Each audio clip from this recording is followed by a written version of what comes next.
Hello everyone. तो कैसे आप सभी? चलिए, कैसी चल रही है आप सभी की प्रिपरेशंस? जी हाँ, बीटी यूपी एग्जाम्स बहुत से सब्जेक्ट्स का हो भी चुका है और बहुत से सब्जेक्ट्स का अभी डेट है, आने वाला है। तो इन सभी का प्रिपरेशन बहुत अच्छे तरीके से करने के लिए आप इन सभी वीडियोस को रेगुलर बेसिस पर ज़रूर से वॉच करें, क्योंकि यहाँ पर देखिएगा हर एक सब्जेक्ट का आपको प्रॉपर एक्सप्लेनेशन हम यहाँ पर करवा रहे हैं। चाहे हम शॉर्ट आंसर क्वेश्चन की बात करें, चाहे लॉन्ग आंसर क्वेश्चन की बात करते हैं या इंपॉर्टेंट एमसीक्यूज, सारी की सारी चीज़ें यहाँ पर आपको प्रॉपर तरीके से मिल रही हैं। तो हर एक वीडियो को देखते रहना और अपने क्लासमेट्स तक ज़रूर से शेयर करना, ताकि उन्हें भी ये इन्फॉर्मेशन, उन्हें भी ये इंपॉर्टेंट क्वेश्चंस मिल सकें। आज का टॉपिक हमारा यहाँ पर बेसिकली रहेगा बायोकेमिस्ट्री एंड क्लिनिकल पैथोलॉजी। तो इस सब्जेक्ट से हम कुल मिलाकर इंपॉर्टेंट क्वेश्चंस 25 यहाँ पर डिस्कस करेंगे आज के सेशन में, और इसके बाद इसके 25 अनदर फिर से क्वेश्चन करेंगे और लॉन्ग क्वेश्चन और शॉर्ट सभी में अपन यहाँ पर बात करेंगे।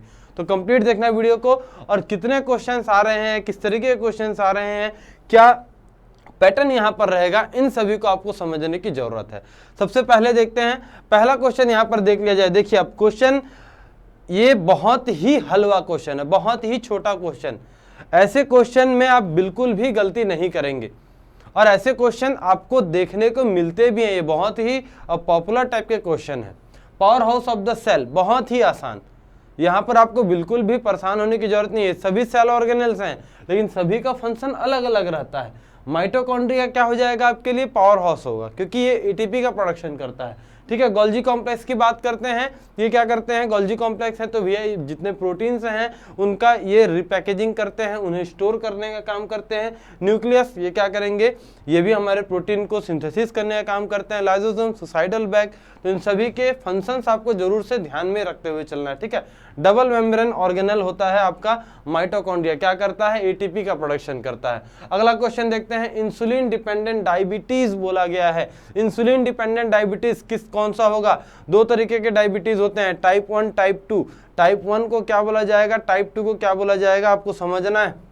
देखिएगा, पहला अगर मैं इंसुलिन डिपेंडेंट की बात करता हूं तो टाइप 1 जो डायबिटीज होता है वो इंसुलिन डिपेंडेंट डायबिटीज होता है, क्योंकि इसमें क्या होता है, हमारे पैंक्रियास के बीटा सेल जो है वो इंसुलिन का प्रोडक्शन करते हैं, लेकिन वो डैमेज होने के कारण इंसुलिन का प्रोडक्शन नहीं कर पाते हैं इन टाइप 1। ठीक है, इस कारण से इसे क्या बोलते हैं? इंसुलिन डिपेंडेंट, याद रखेंगे। और दूसरा क्या होता है? नॉन इंसुलिन डिपेंडेंट, यानी टाइप 2, जिसमें बीटा सेल्स तो प्रॉपर तरीके से इंसुलिन का प्रोडक्शन कर रहे हैं। नो डाउट यहाँ पर इंसुलिन के प्रोडक्शन में किसी भी तरीके की कमी नहीं हुई है, लेकिन इसके बावजूद भी हमारे जो रिसेप्टर्स होते हैं जो इंसुलिन को एक्सेप्ट करते हैं, उन रिसेप्टर्स का क्वांटिटी कम हो जाता है हमारे बॉडी में। इस कारण से इंसुलिन का प्रॉपर प्रोडक्शन होने के बावजूद भी हमारी बॉडी उसे यूज नहीं कर पाती, और उसे बोला जाएगा नॉन इंसुलिन डिपेंडेंट, यानी टाइप 2 डायबिटीज। ठीक है, टाइप 1, टाइप 2 ध्यान रखते हुए चलेंगे। अगला देखते हैं, which carbohydrate helps to prevent blood clotting, blood clotting से रोकने के लिए, यानी एंटीकोगुलेंट इनमें से कौन सा है आपको बताना है? हेपारिन, डर्माटेन सल्फेट, कोल्ड्रोट्रिन सल्फेट या हियालुरोनिक एसिड। तो करेक्ट आंसर क्या निकलेगा आपके लिए? हेपारिन। ठीक है, ओरली भी दिया जाता है और पेरेंटली भी दिया जाता है। हेपारिन याद रखेंगे, एंटीकोगुलेंट होता है, प्रिवेंट करता है ब्लड क्लॉटिंग से।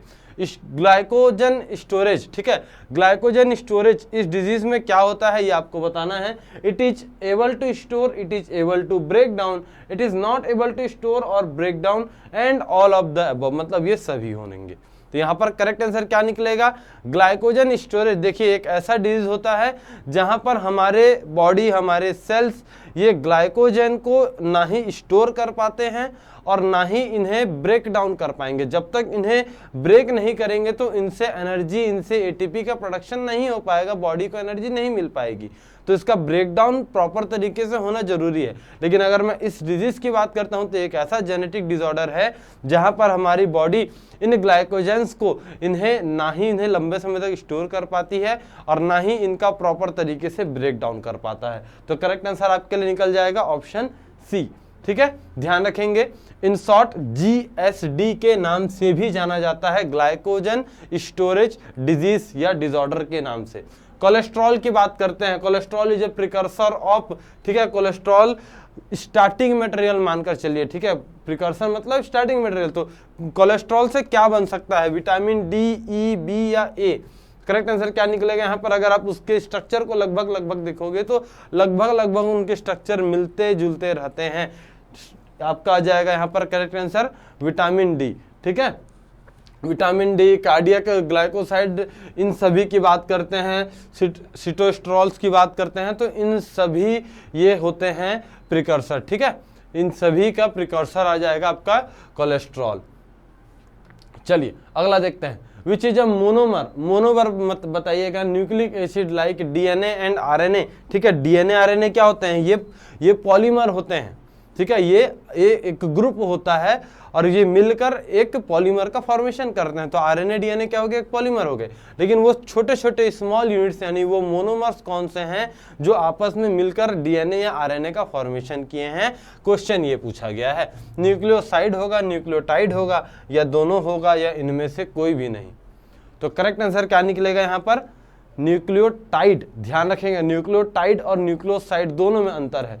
न्यूक्लियोटाइड की बात करते हैं तो ये उनके मोनोमर्स होते हैं, और न्यूक्लियोसाइड की अगर मैं बात करता हूं तो न्यूक्लियोसाइड हो जाते हैं आपके जितने भी पेप्टोन शुगर या पेंटोज शुगर के जो बेस रहते हैं, ठीक है, जो न्यूक्लियो बेस रहते हैं, जैसे यहाँ पर देख सकते हैं साइटिसिन, यूरिनिडिन, एडेनिन, ग्वानोसिन, ये सभी जो बेस हैं, थाइमिन हो गए, इनोसिन हो गए, ये जो बेस हुए, ये बेस होते हैं आपके न्यूक्लियोसाइड, ठीक है। और न्यूक्लियोटाइड की बात करते हैं तो न्यूक्लियोटाइड वो मोनोमर्स हैं, मोनोमर्स हैं, जैसे एटीपी हो रहे हैं, एनएडीपी हो रहा है, ठीक है। इन सभी को जरूर से ध्यान रखना और इसका स्क्रीनशॉट लेकर रखना, ये आपको हमेशा हेल्प करेगा।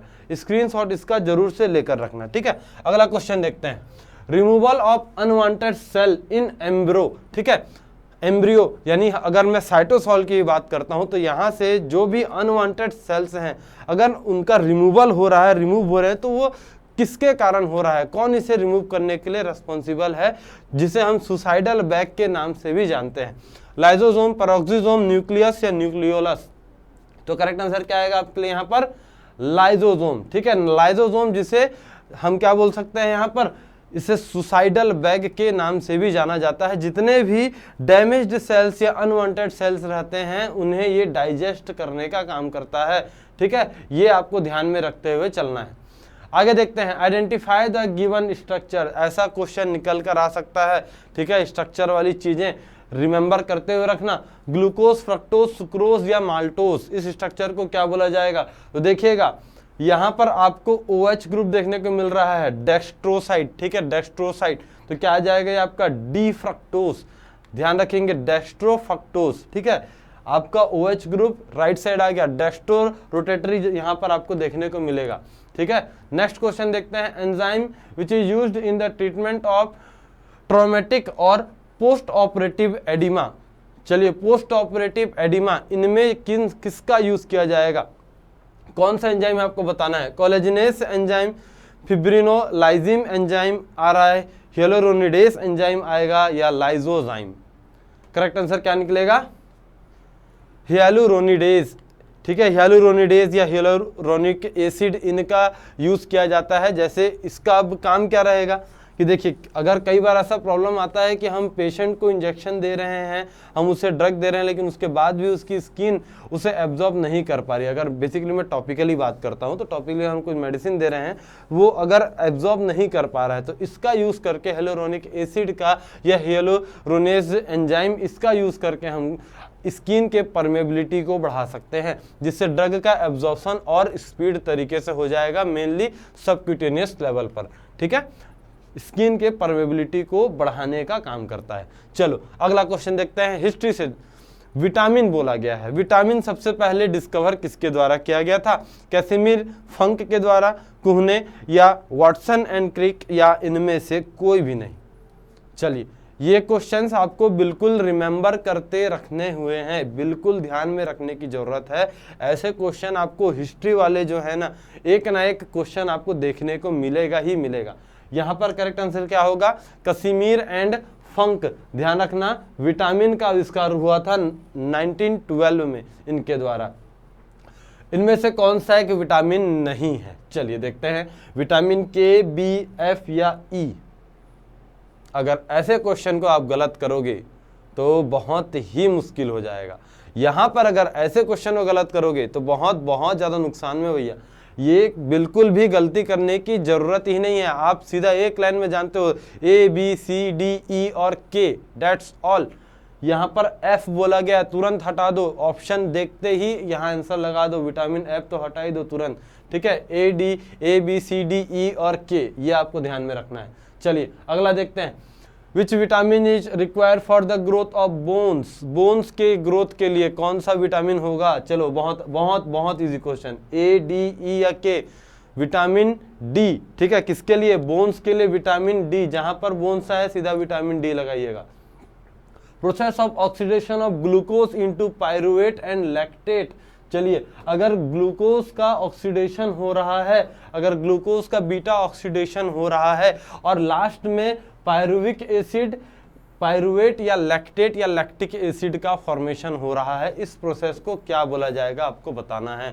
ग्लाइकोलिसिस के नाम से जानेंगे, ग्लूकोनियोजेनेसिस के नाम से जानेंगे, ग्लाइकोजेनेसिस के नाम से जानेंगे या ग्लूकोजिनोलाइसिस के नाम से जानेंगे। चलिए टर्म्स थोड़े से रिलेटेड आपको देखने को मिलेंगे, लेकिन यहाँ पर सिंपली ग्लूकोज का ऑक्सीडेशन बोला गया है, तुरंत लगाइएगा ग्लाइकोलाइसिस, ठीक है। बीटा ऑक्सीडेशन होता है ग्लाइकोलाइसिस, ध्यान में रखना है हमेशा। यहाँ पर आपका एंड प्रोडक्ट बनेगा लैक्टिक एसिड या लैक्टेट, पायरुविक एसिड या पायरुवेट, ठीक है। ये रिमेंबर करना, स्टार्टिंग मटेरियल और एंडिंग मटेरियल के हिसाब से याद रखना।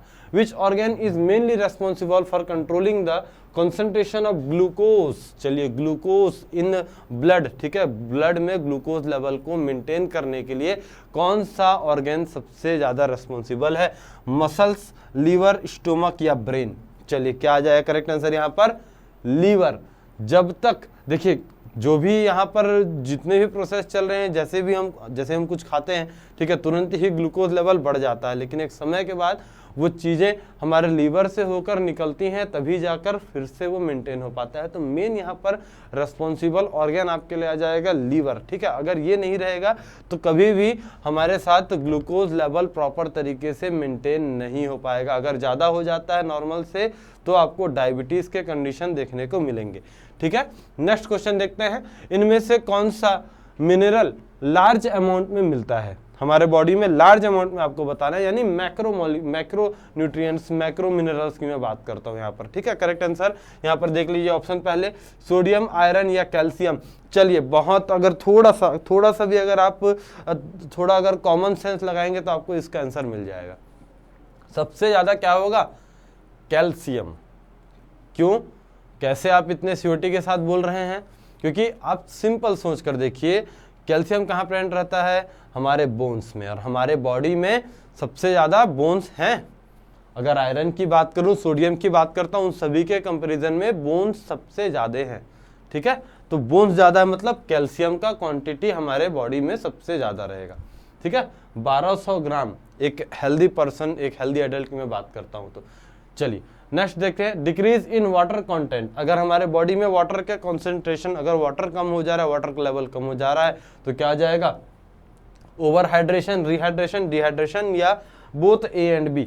चलिए बहुत ही इजी ऐसे क्वेश्चन आपको बिल्कुल भी गलती नहीं करना है, लेकिन यहीं पर परेशानी होती है। क्या होता है? यहीं पर थोड़ा सा दिक्कत हो जाता है। ऐसे क्वेश्चन में स्टूडेंट्स सिली मिस्टेक कर जाते हैं, ये चीज बिल्कुल मत करना, ठीक है। यहाँ अच्छे से समझ लेना, पहले वर्ड्स को अच्छे तरीके से समझ लेना। वाटर की कमी हुई है, कमी हुआ है मतलब डिहाइड्रेशन हुआ है, ठीक है। रिहाइड्रेशन लगाकर मत आना, डिहाइड्रेशन हुआ है। और इस डिहाइड्रेशन को ट्रीट करने के लिए क्या यूज करते हैं? ORS, oral rehydration solution. ध्यान रखना, रिहाइड्रेशन मतलब जो डिहाइड्रेशन हुआ है, मतलब वाटर का लॉस हुआ है, उसे हम फिर से नॉर्मल लेवल पर हमें लेकर आना है, तो रिहाइड्रेशन होगा। लेकिन यहाँ पर क्वेश्चन पूछा गया वाटर की कमी, तो करेक्ट आंसर निकलेगा आपका डिहाइड्रेशन, ठीक है। ध्यान रखना, disease associated with calcium deficiency बताइएगा। टिटेनी होता है, हीमोफीलिया होता है, इनमें से दोनों ही होता है, या स्कर भी होता है। तो करेक्ट आंसर क्या निकलेगा यहाँ पर? टिटेनी, ठीक है। किसके कारण हो रहा है? कैल्शियम के कमी के कारण हो रहा है। हमारे ये बोन्स से रिलेटेड डिसऑर्डर हैं, हीमोफीलिया की बात करें, हटा दीजिएगा तुरंत ऑप्शन से। स्कर्वी की बात करते हैं, किसके कमी से स्कर्वी होता है, कौन सा विटामिन, कमेंट करके बताना, ठीक है। कौन से विटामिन के कमी से स्कर्वी होता है, ये मुझे कमेंट करके बताना, ठीक है। चलो नेक्स्ट देखते हैं, नॉर्मल रेंज बताइएगा सीरम में, ठीक है, कोलेस्ट्रॉल का। कोलेस्ट्रॉल का हमारे ब्लड सीरम में, हमारे बॉडी में कितना कॉन्सेंट्रेशन होना चाहिए, 50 to 100 mg पर डेसीलीटर, 100 to 4000 या 150 to 270 या 500 to 1000। तो करेक्ट आंसर क्या निकलेगा आपके लिए, 150 to 270। देखिए अब ये थोड़ी सी ऐसी चीजें हैं, यहाँ पर आपको थोड़ा सा रट्टा लगाना पड़ेगा, थोड़ा सा आपको रट्टा लगाना पड़ेगा, कॉन्सेप्ट वाली चीजें यहाँ पर नहीं है। अब ये जो वैल्यूएबल वाली चीजें हैं, यहाँ आपको बिल्कुल थोड़ा सा रट के रखना पड़ेगा, थोड़ा सा इन वैल्यूज को आपको याद करने की जरूरत है। अगला देखते हैं, anaemia occurs due to deficiency of iron. Iron की कमी से किस तरीके का एनीमिया होता है, सिकल सेल एनीमिया होता है, माइक्रोसिस्टिक एनीमिया हो रहा है, मेगालोब्लास्टिक एनीमिया हो रहा है, या हीमोलाइटिक एनीमिया हो रहा है।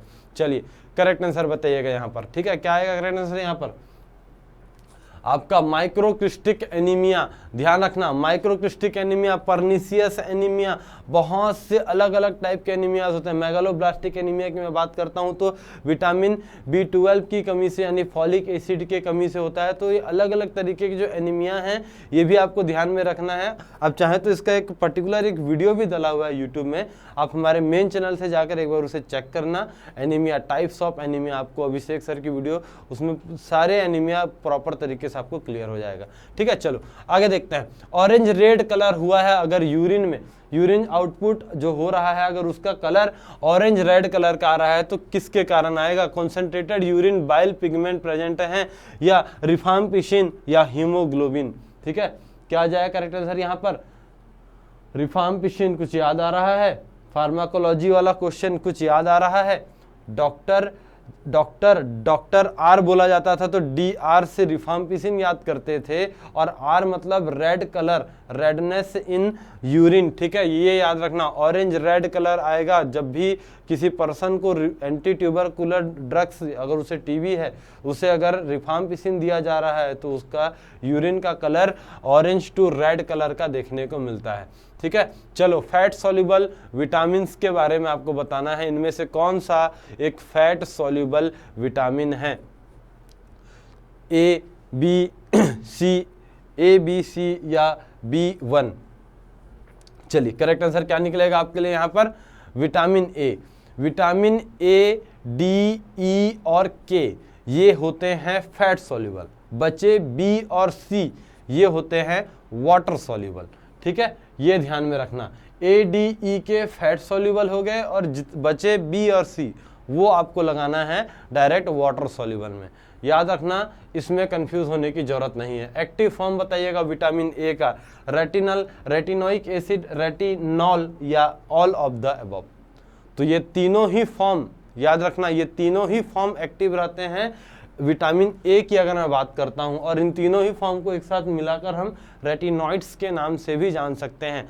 याद रखना, रिमेंबर करना, रेटिनॉल भी सही है, रेटिनल भी सही है, और रेटिनोइक एसिड। अब कैसे, यहाँ पर देखिएगा, विटामिन A में अगर अल्कोहलिक फॉर्म है तो रेटिनॉल, और Al है मतलब एल्डिहाइड है, और एसिड मतलब तो सीधी सी बात जान रहे हैं एसिडिक फॉर्म यहाँ पर रहेगा, ठीक है। और सभी का अलग अलग फंक्शन भी है, ये भी आपको रिमेंबर करना है।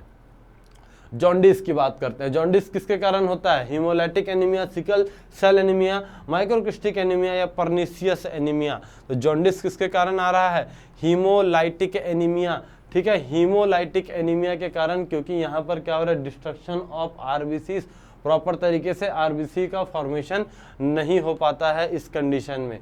Break down of glycogen to glucose, glycogen glucose में टूट रहा है, ये क्या हो जाएगा, ग्लाइकोलाइसिस हो जाएगा, ग्लाइकोजेनेसिस हो जाएगा, ग्लाइकोजिनोलाइसिस हो जाएगा, या सिट्रिक एसिड साइकिल, ठीक है। ग्लाइकोजन का ब्रेकडाउन हो रहा है, तो ब्रेकडाउन हो रहा है मतलब क्या आ जाएगा, ग्लाइकोजिनोलाइसिस, लाइसिस मतलब ब्रेकडाउन हो गया, ग्लाइकोजिनो ऐसे याद रखना, ठीक है। ग्लाइकोजन का क्या हो रहा है, ब्रेकडाउन हो रहा है, तो ग्लाइकोजन ओलाइसिस, ठीक है। ओलाइसिस मतलब, लाइसिस मतलब ब्रेकडाउन, ठीक है। ये रिमेंबर करना। इस तरीके से अगर थोड़ा सा कॉन्सेप्ट लगाओगे ना तो आपको बिल्कुल इन सभी क्वेश्चंस को सॉल्व करने में आसानी हो जाएगी। Wait which of the following is a function of vitamin A. बहुत चलो, विटामिन ए का फंक्शन बताना, ठीक है। Calcification of bone, calcification of bone आएगा क्या करेक्ट आंसर? कैल्सिफिकेशन किसका काम रहता है? ये किसका काम रहता है? विटामिन डी का काम आ जाएगा। नॉर्मल विजन, बिल्कुल ठीक है। नॉर्मल विजन किसके लिए? विटामिन ए के कमी से क्या होता है? आँख की रोशनी कम हो जाती है। बोलते हैं विटामिन ए की कमी से आँख की रोशनी कम हो जाती है। कैरोट खाना है हमें, आंवला खाना है, ये सारी चीज़ें यहाँ पर रहती हैं, ठीक है। तो हम यहाँ normal vision vitamin A, antioxidant vitamin E, ठीक है। क्लॉटिंग ऑफ ब्लड, ठीक है, ये किसके कारण आएगा?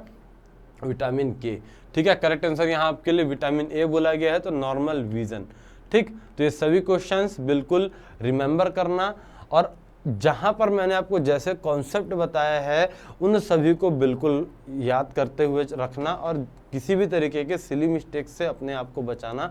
वहीं पर सबसे ज़्यादा प्रॉब्लम होता है। पढ़ते तो बहुत अच्छे तरीके से हैं, करते भी बहुत अच्छा हैं, प्रॉपर सभी क्वेश्चन का आंसर दे लेते हैं, लेकिन गलती हो जाती है हमसे सिली मिस्टेक्स में, तो उस पर थोड़ा सा ध्यान रखेंगे, ठीक है। चलिए, वीडियो कैसा लगा आपको कमेंट करके जरूर बताना, और ऐसे ही इंपॉर्टेंट वीडियोस के लिए जुड़े रहें जीडीसी ई ट्यूटर यूट्यूब चैनल के साथ। आप सभी को all the very best exam के लिए। Thank you all.